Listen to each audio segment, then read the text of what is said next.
हाँ तो बेटा इस क्वेश्चन में क्या बोला हुआ है कि अपने पास दो आइडेंटिकल बॉडीज़ हैं, है ना।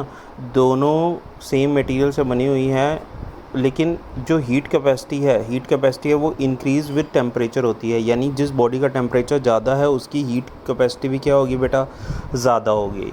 फिर उसने बोला कि एक बॉडी तो है 100 डिग्री सेल्सियस पे, दूसरी है 0 डिग्री सेल्सियस पे। अगर हम इन दोनों को कॉन्टैक्ट में रख देते हैं, मान लेते हैं ये अपने पास दो बॉडीज़ हैं, हमने इन दोनों को कॉन्टैक्ट पे रख दिया। ये फर्स्ट बॉडी तो है बेटा ये 100 डिग्री सेल्सियस वाली और सेकंड बॉडी है 0 डिग्री सेल्सियस वाली। इसकी जो स्पेसिफिक हीट कैपेसिटी है वो बेटा हम मान लेते हैं एस एच मतलब स्पेसिफिक हीट ऑफ हॉटेड बॉडी, और यहाँ इसको मान लेते हैं एस सी मतलब specific heat capacity of cold body. दोनों की अलग अलग होगी ना, और इसकी वैल्यू बेटा ज़्यादा होगी और इसकी वैल्यू बेटा कम होगी। अब अगर दोनों को टच करवाते हैं तो टच करवाने पे इनका जो अपने पास आएगा, तुम्हें पता है ना कि ये तो है ये हीट लॉस करेगा और इसको हीट मिलेगी। जितनी ये लॉस करेगा उतनी सेकेंड वाली बॉडी को मिलेगी। तो मैं यहाँ पे लिख लेता हूँ heat loss equals to heat gain. तो m s h into delta T. अच्छा डेल्टा टी की बात करूँगा तो वो मैं क्या 100 माइनस टी लिख दूँ, टी इनका कॉमन टेम्परेचर है, और इक्वल्स टू क्या वो M into S C cold body, और यहाँ पे टी माइनस ज़ीरो लिख दूँ। M S delta T formula होता है।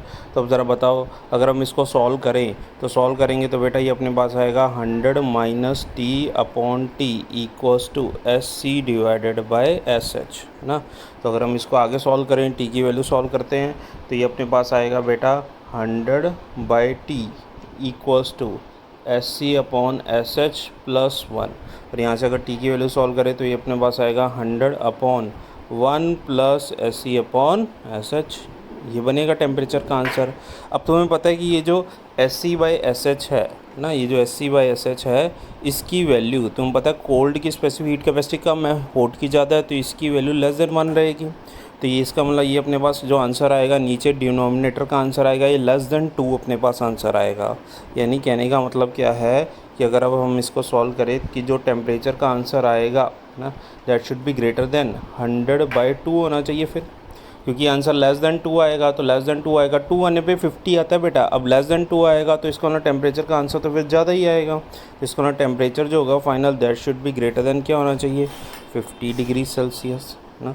तो इसका मतलब बेटा जो अपना आंसर आना चाहिए वो आना चाहिए मोर देन 50 डिग्री सेल्सियस।